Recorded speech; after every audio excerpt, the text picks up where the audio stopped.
Walaupun dikenal oleh masyarakat luas sebagai revolusioner di Kuba yang membantu Fidel Castro dalam menggulingkan pemerintahan diktator Fulgencio Batista, namun sejatinya Che Guevara bukanlah kelahiran Kuba. Dia bahkan tidak mempunyai leluhur yang berasal dari tanah Kuba. Dia adalah asli orang Argentina dengan sedikit darah Irlandia dan Spanyol. Lebih dari 2 dekade ini potretnya dengan berbarit hitam dan berambut gondrong menghiasi dinding-dinding kamar anak muda di hampir seluruh dunia. Apa saja yang sudah dilakukannya sehingga begitu banyak orang yang memujanya? Pada video saya kali ini, saya akan mengupas tuntas tokoh pejuang revolusioner Kuba, yaitu Ernesto Guevara de la Serna, atau lebih dikenal sebagai Che Guevara. Daripada penasaran, langsung saja yuk ikuti kisahnya sampai selesai.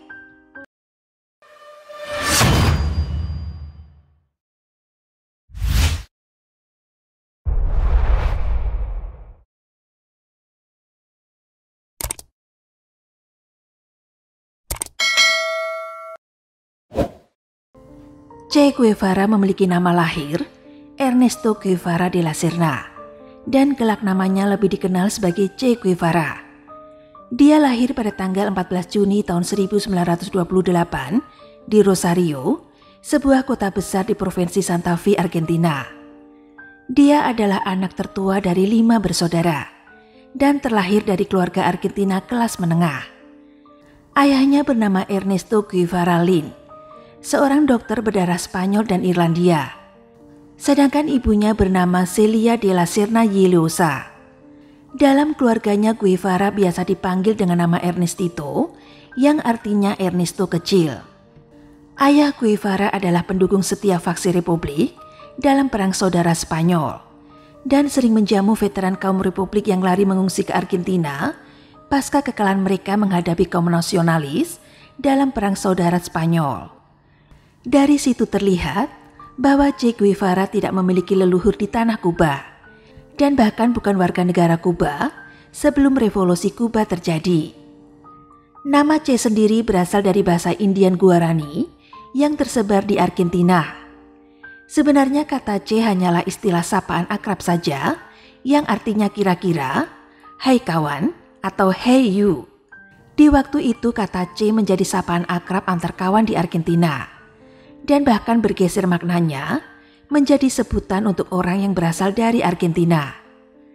Ada 2 spekulasi mengapa Che Guevara menggunakan kata Che dalam namanya. Yang pertama, untuk menunjukkan asal dirinya dari Argentina. Dan yang kedua, untuk memposisikan dirinya sejajar dengan kaum tertindas di Amerika Selatan sebagai seorang kawan. Sejak usia 2 tahun, Che Guevara telah mengidap asma yang diderita sepanjang hidupnya. Kondisi kesehatan Guevara yang demikian membuat orang tuanya kemudian pindah di daerah yang lebih kering. Mereka ingin Guevara sehat, dan daerah yang dipilihnya adalah daerah Alta Gracia di Cordoba.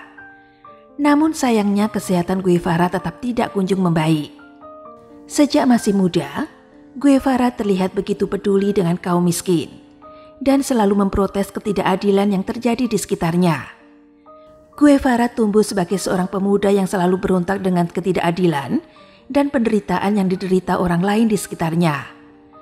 Jadi jiwa pemberontak sudah ada dalam dirinya sejak masih muda. Guevara tergerak hatinya oleh para pengungsi perang sipil Spanyol yang juga merupakan rentetan krisis politik yang parah di Argentina. Hal ini meninggalkan pengaruh yang dalam di benak pria muda yang memiliki minat baca yang sangat besar ini. Ibunya adalah sosok yang dominan dalam kehidupan Che Guevara. Ketika Guevara masih kecil, sebagian besar pendidikannya diajarkan di rumah oleh ibunya, terutama belajar membaca dan menulis. Pada usianya yang begitu muda, Guevara telah menjadi seorang yang hobi membaca. Hobi membacanya tumbuh karena ibunya Celia de la Serna amat berminat di bidang sastra. Ia ingin anaknya menyukai membaca. Celia tidak hanya mengajari anaknya tentang huruf, ia mengajari kosakata yang hidup. Dari ibunya lah pertama kali Guevara mengenali bahwa di balik aksara ada kehidupan. Di usia 12 tahun, Guevara banyak membaca literatur tokoh dunia di ruang perpustakaan ayahnya. Dan ada satu buku yang amat menarik perhatiannya. Sebuah buku berbahasa Spanyol terjemahan dari bahasa Jerman. Judulnya adalah Das Kapital, karangan Karl Marx. Dengan minat baca yang demikian tinggi, telah menjadikannya tumbuh sebagai seorang pemuda yang cerdas. Dengan membaca buku, dia juga mengetahui tokoh-tokoh revolusioner dunia seperti Karl Marx, Engels, dan Sigmund Freud adalah figur yang sering dibacanya.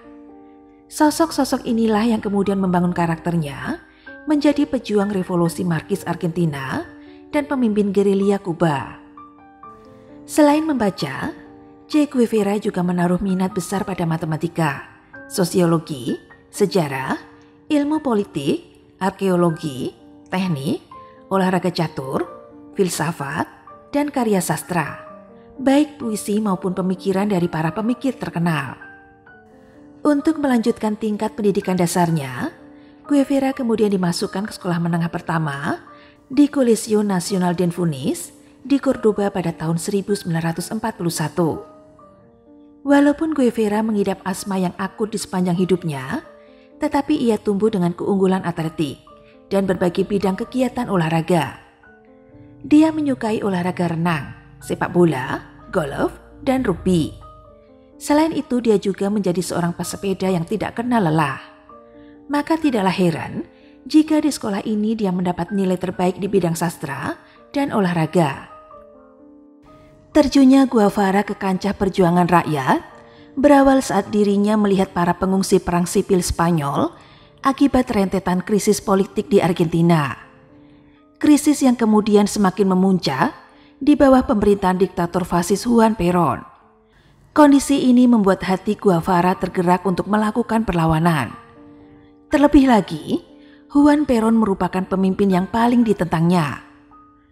Namun Guevara masih terlalu muda untuk terjun langsung ke dunia politik dan memimpin rekan-rekannya untuk melawan kapitalisme. Karena dia masih muda, maka dia tidak bergabung dalam gerakan pelajar revolusioner. Minat politiknya saat itu masih sangat sedikit, dan itu akan dipelajarinya saat nanti dia menuntut ilmu kedokteran di Universitas Buenos Aires. Setelah lulus dari sekolah pendidikan menengah pada tahun 1948, Guevara mendaftar di Universitas Buenos Aires dan mengambil jurusan kedokteran mengikuti jejak ayahnya. Kepeduliannya yang tinggi dan hasratnya untuk selalu lebih dekat dengan kaum miskin mendorongnya untuk melakukan 2 perjalanan panjang yang akan sangat mengubah caranya memandang dirinya sendiri dan kondisi ekonomi di Amerika Latin pada masa itu. Perjalanan pertamanya dia lakukan seorang diri di tengah liburan kuliahnya dengan sepeda yang dia pasangi sendiri dengan motor penggerak kecil sejauh 4.500 km mengelilingi provinsi-provinsi pedesaan di utara Argentina pada bulan Januari tahun 1950. Guevara tiba di San Francisco del Canar, dekat Cordoba, menemui seorang teman dekat sekaligus pelatih rugbinya yang menjadi dokter dan mengelola pusat pelayanan penderita kusta di sana, yaitu Alberto Granado Jimenez.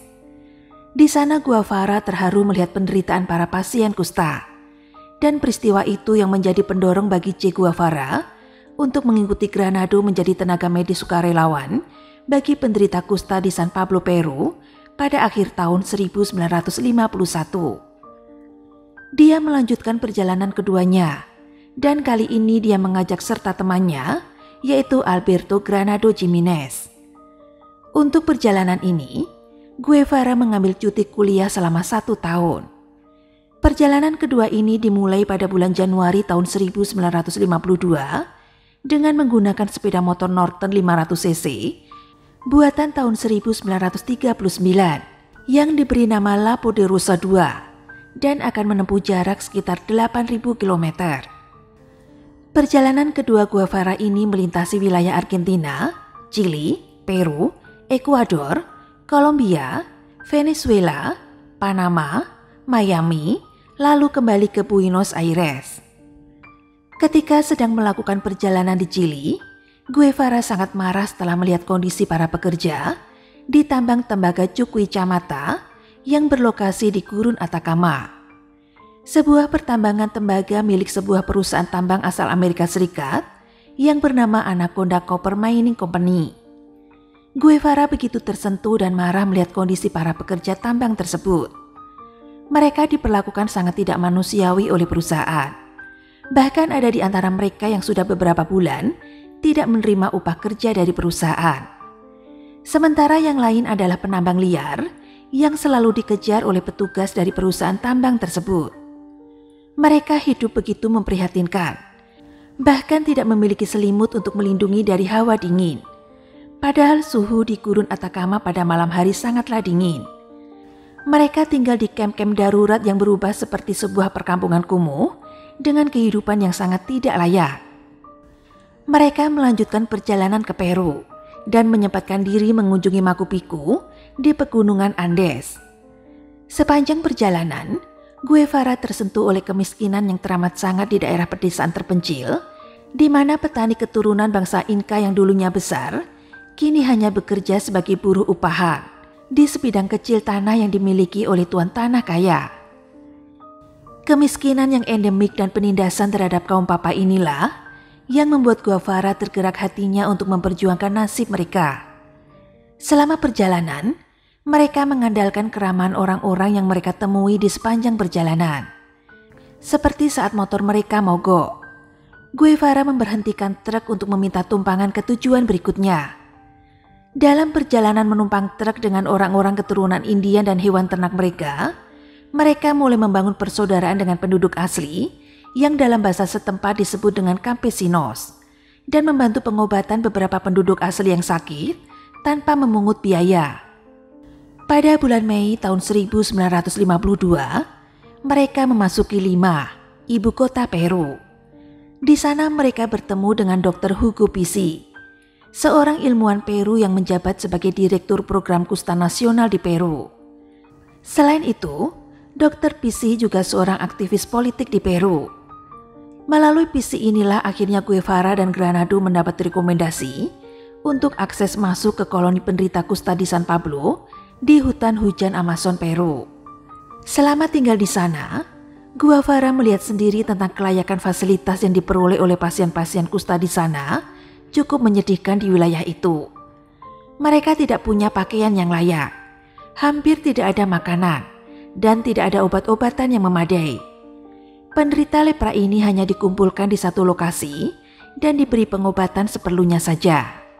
Guevara memperlakukan penderita kusta seperti orang sehat pada umumnya, menjabat tangan mereka tanpa sarung tangan atau pakaian medis yang biasa dikenakan oleh para dokter di sana, mengobrol dengan pasien layaknya teman dekat, bahkan bermain sepak bola dengan beberapa penderita kusta, sembari memberikan konsultasi dan merawat pasien selama beberapa minggu. Mengenai hal ini, Guevara sendiri berpendapat bahwa bentuk solidaritas dan kesetiaan manusia yang tertinggi muncul di antara orang-orang yang kesepian dan putus asa. Perlakuan Guevara dan Granado inilah yang berkesan di hati para pasien lepra, sehingga para pasien itu membuatkan rakit untuk mereka pakai menyusuri sungai Amazon. Rakit ini diberi nama Mambo Tango. Hal ini membuat Guevara terharu. Setelah berpamitan kepada para pasien, mereka berdua memakai rakit itu untuk mengarungi sungai Amazon menuju wilayah Leticia, Kolombia pada akhir Juni tahun 1952. Ketika ia melakukan perjalanan ke Kolombia, Che Guevara dapat merasakan bagaimana hebatnya La Violencia atau perang sipil yang terjadi pada tahun 1948 hingga tahun 1958. Ketegangan yang terjadi di negara itu mengarah pada eskalasi di berbagai wilayah di Kolombia dan memicu terjadinya perang saudara Kolombia. Mereka pun segera menyingkir dari Kolombia dan pergi menuju Venezuela. Di Caracas, Venezuela, Guevara dan Granado bergaul dengan banyak gelandangan dan orang miskin dan mengupayakan pengobatan bagi mereka yang sakit secara gratis. Dari situ mereka memilih berpisah. Sementara Granado memilih bekerja di pusat pengobatan lepra Cabo Blanco di Macuita, sedangkan Guevara memutuskan kembali ke Buenos Aires, Argentina untuk menyelesaikan studi kedokterannya. Dan kedua sahabat itu berpisah dan tidak bertemu kembali selama 8 tahun.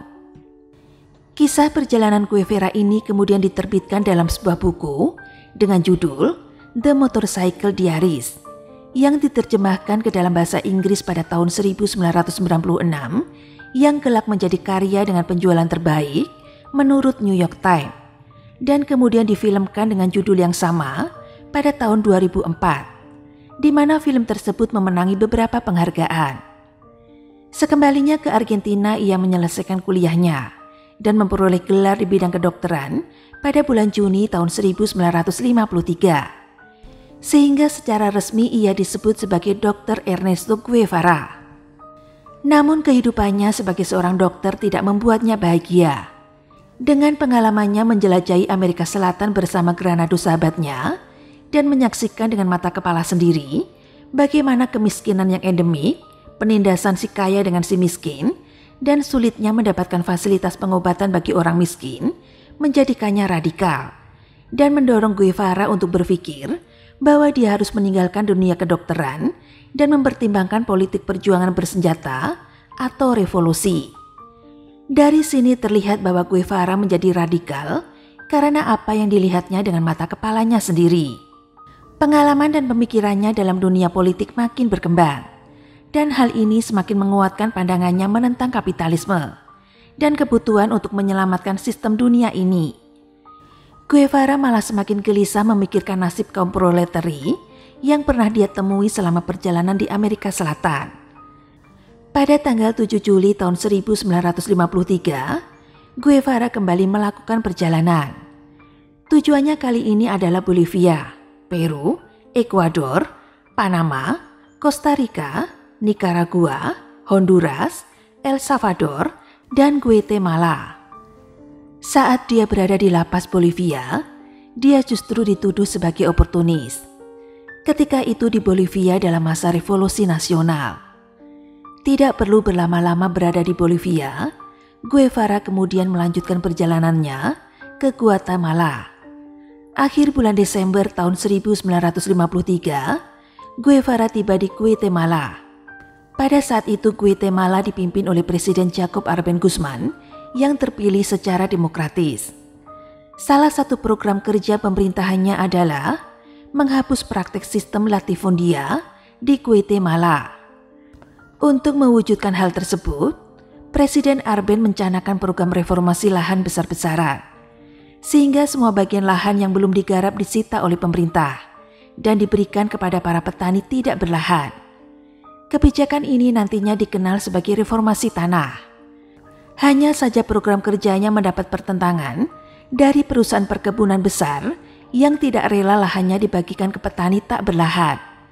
Dan salah satu perusahaan tersebut adalah United Fruit Company, perusahaan perkebunan buah tropis asal Amerika Serikat yang merupakan pemilik lahan perkebunan terbesar di Guatemala. Guevara tertarik untuk mendukung program kerja Presiden Arben tersebut. Dia bahkan memutuskan untuk menetap di Guatemala City, ibu kota Guatemala, dan menjadi tenaga medis di sana. Di Guatemala City inilah Guevara bertemu dengan Hilda Gadea Acosta, seorang ekonom Peru yang memiliki hubungan politik sayap kiri yang kuat, dan kelak menjadi istri pertama Guevara. United Fruit Company yang tidak rela kehilangan lahannya akibat reformasi tanah, mulai menghubungi pemerintah Amerika Serikat yang pada gilirannya menugaskan CIA untuk menggulingkan pemerintahan Arbenz. Dimulai dengan embargo senjata Amerika Serikat atas Guatemala. Kemudian merekrut para tentara bayaran dari beberapa negara tetangga. Menyebarkan black campaign yang menuding Presiden Jacob Arben adalah seorang komunis. Dan menunjuk Kolonel Castillo Armas, seorang perwira menengah Angkatan Darat Guatemala yang haus akan kekuasaan, menjadi pemimpin pemberontakan. Kudeta sendiri dimulai pada tanggal 18 Juni tahun 1954. Melalui kudeta ini kubu Arben dapat dikalahkan dan Presiden Arbenz dilengsarkan pada tanggal 27 Juni tahun 1954. Arbenz sendiri dilarikan ke Kedutaan Besar Meksiko untuk meminta suaka politik. Guevara dan Hilda Gadea pun berlindung di Konsulat Jenderal Argentina di Guatemala City. Dan beberapa minggu kemudian pindah ke Mexico City. Penggulingan pemerintahan Arben dan pembentukan kediktatoran Armas memperkuat pandangan Guevara tentang Amerika Serikat sebagai imperialisme Amerika yang menentang dan berusaha menghancurkan pemerintahan manapun yang berupaya memperbaiki ketimpangan sosial ekonomi yang endemik di Amerika Latin dan negara-negara berkembang lainnya. Guevara memasuki Meksiko pada tanggal 21 September tahun 1954 dan bekerja sebagai dokter di Rumah Sakit Infantil Meksiko, sembari memberikan kuliah di Fakultas Kedokteran Universidad Nacional Autónoma de Meksiko atau Universitas Otonom Nasional Meksiko, dan juga bekerja sebagai fotografer lepas untuk kantor berita Prensa Latina. Dalam masa ini pula, tepatnya pada bulan Juni tahun 1955, Gadea memperkenalkan Guevara dengan para pelarian Kuba, seperti Nico Lopez dan Raul Castro, yang pada gilirannya mengenalkan pada kakaknya, yaitu Fidel Castro. Fidel Castro menjelaskan pada Guevara tentang latar belakang dan tujuan gerakan yang dipimpinnya. Selama percakapan panjang dengan Castro pada malam pertemuan pertama mereka, Guevara menyimpulkan bahwa penyebab bobroknya rezim Batista di Kuba adalah imperialisme Amerika Serikat yang telah mengeksploitasi Amerika Latin. Dari diskusi tersebut, akhirnya Guevara memutuskan untuk bergabung sebagai pengikut Fidel Castro. Pada bulan September tahun 1955, Guevara menikahi Hilda Gadea setelah mengetahui Gadea mengandung anaknya. Pada tanggal 15 Februari tahun 1956, anak perempuan mereka lahir dan diberi nama Hilda Beatriz Guevara Gadea dan biasa dipanggil Hildita oleh kedua orang tuanya. Che Guevara pindah ke Kuba pada tahun 1958 dan mulai bergabung dengan pengikut Castro. Awalnya Guevara dipersiapkan menjadi dokter medis tempur dalam kelompok tersebut. Namun pada akhirnya Guevara ikut serta dalam pelatihan militer dengan anggota gerakan. Bagian kunci dari pelatihan melibatkan pembelajaran taktik hit and run dalam pertempuran gerilya. Pelatihan itu sendiri dipimpin langsung oleh Jenderal Alberto Bayo. Bahkan Guevara menjadi murid kesayangan Jenderal Bayo di antara mereka yang mengikuti pelatihan dan mendapat nilai tertinggi pada semua tes yang diberikan.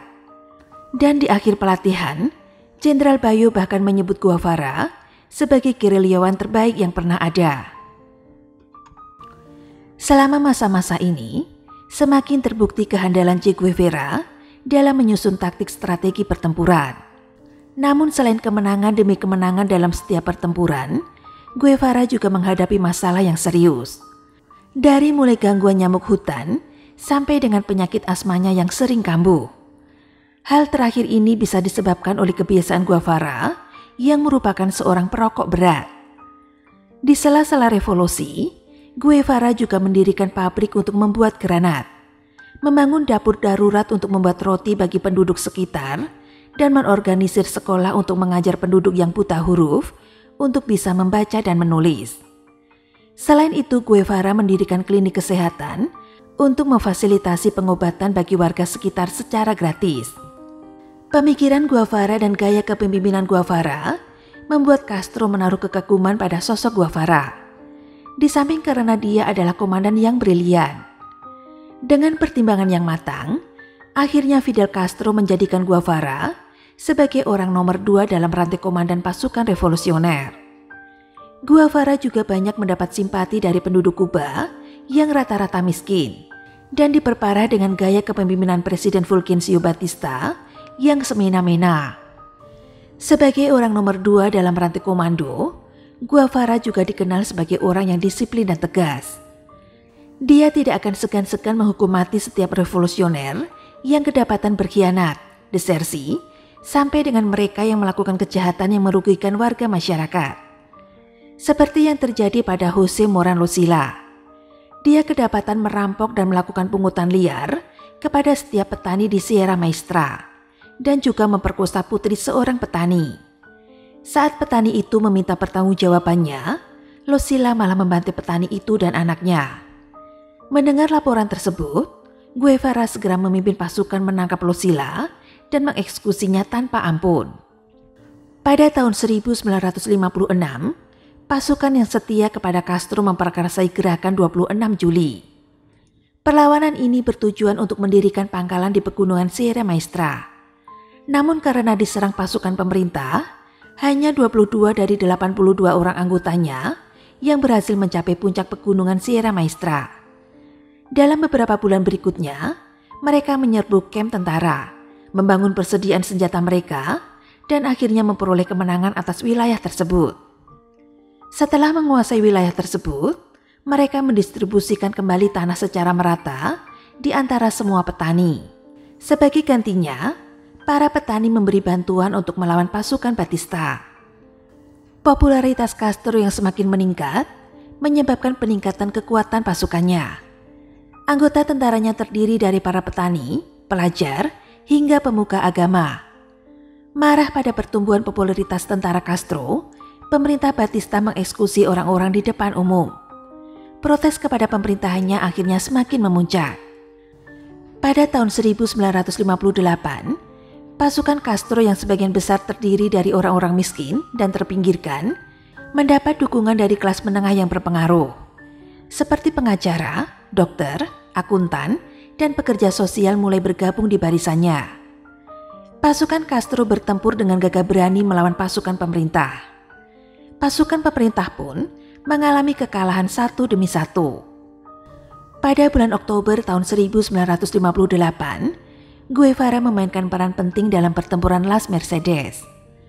Kemenangannya berhasil menggagalkan rencana pemerintah Batista yang berniat menghancurkan pasukan Castro. Dia kemudian memimpin pejuang menuju Havana untuk tekanan terakhir.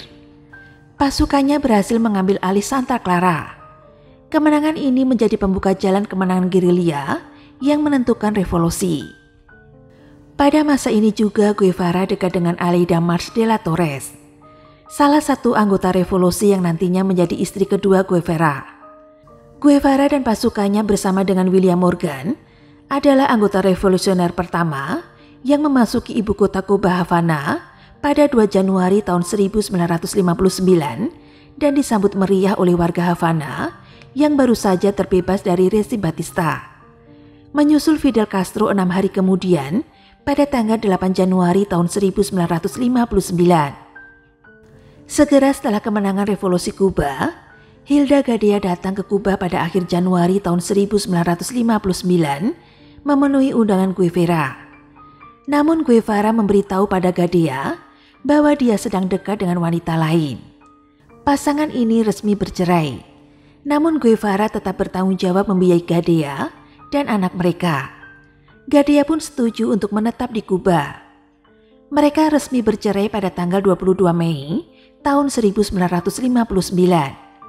Guevara lalu menikah dengan Aleida March de la Torres pada tanggal 2 Juni tahun 1959.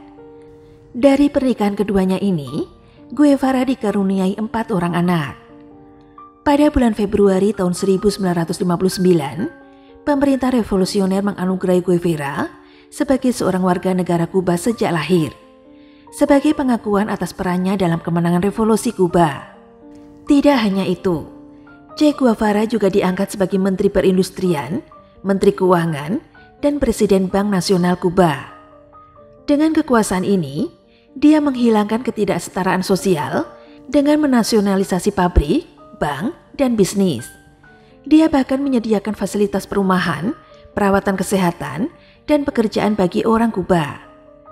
Pada tanggal 12 Juni tahun 1959, Castro mengutus Guevara dalam tur 3 bulan ke 14 negara peserta konferensi Asia Afrika di Bandung yang diselenggarakan pada tahun 1955.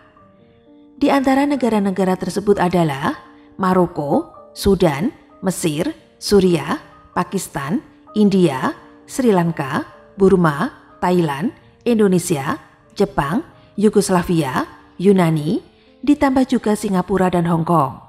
Ketika itu Presiden Indonesia adalah Insinyur Soekarno.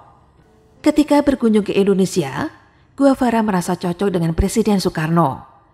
Keduanya terlibat dalam obrolan panjang namun santai, karena kedua orang ini mempunyai antusiasme yang sama dan pemikiran yang hampir mirip. Bahkan mereka berbagi aspirasi revolusioner kiri dalam melawan imperialisme barat.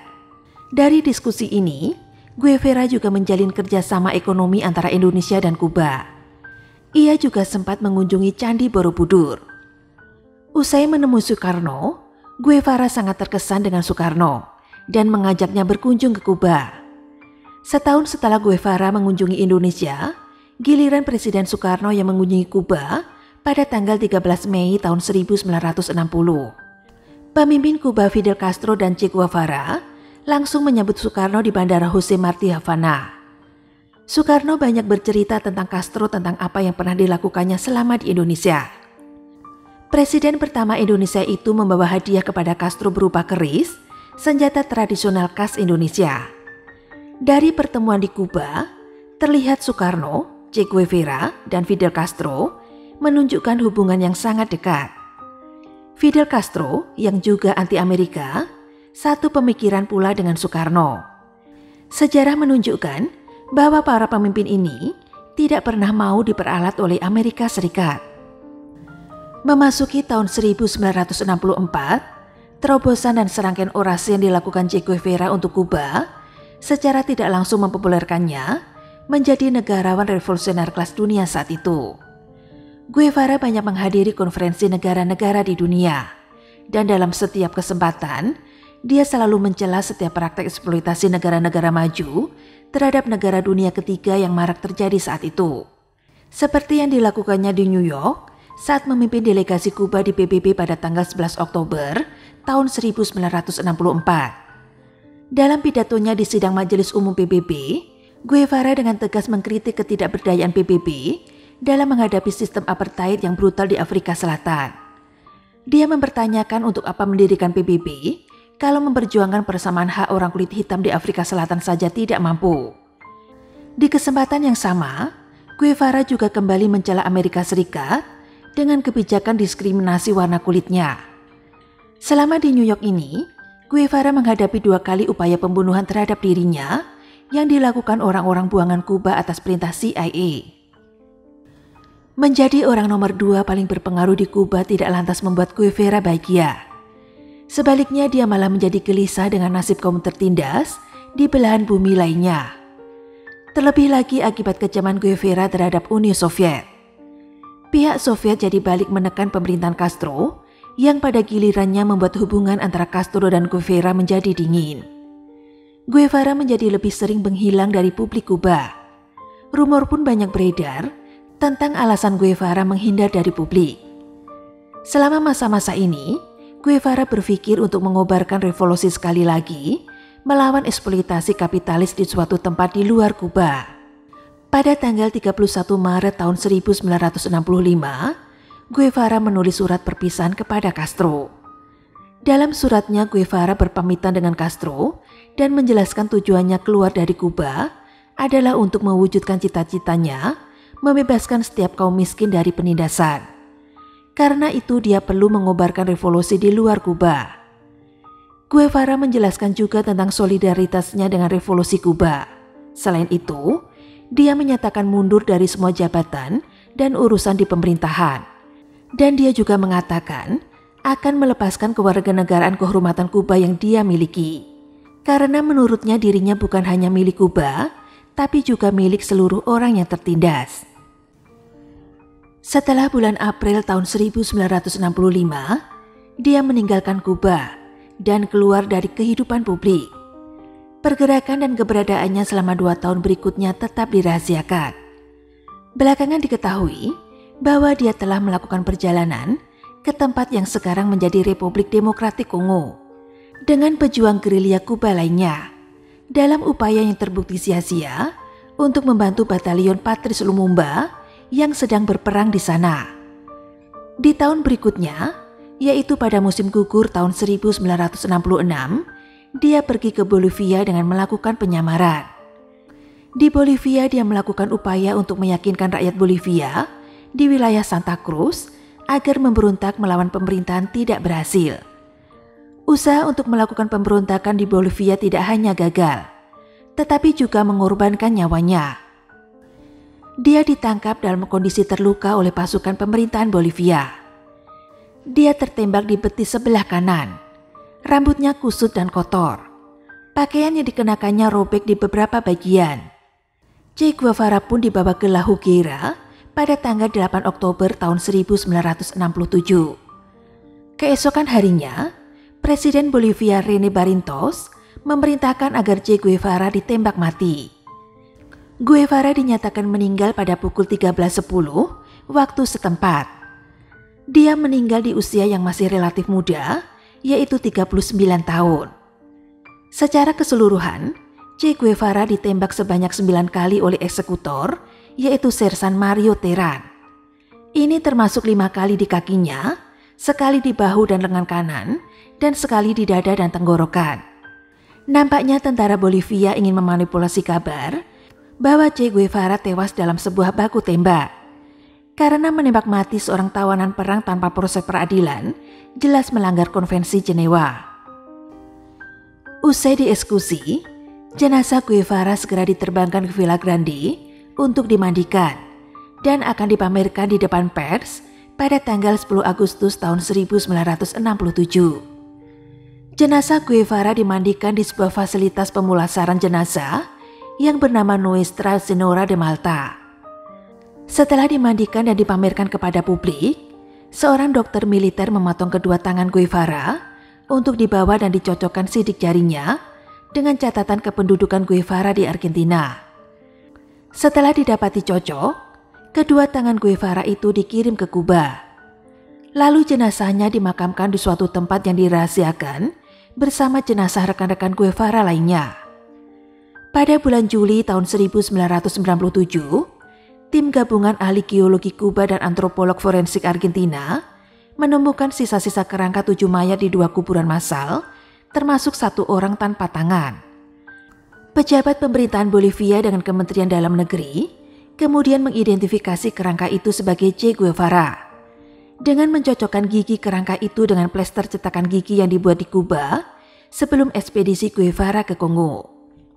Setelah diyakini bahwa kerangka tersebut adalah Che Guevara, kerangka tersebut dibawa ke Santa Clara, Kuba dan dimakamkan kembali untuk disatukan dengan kedua tangannya di sebuah mausoleum yang dipersiapkan khusus untuknya pada tanggal 17 Oktober tahun 1997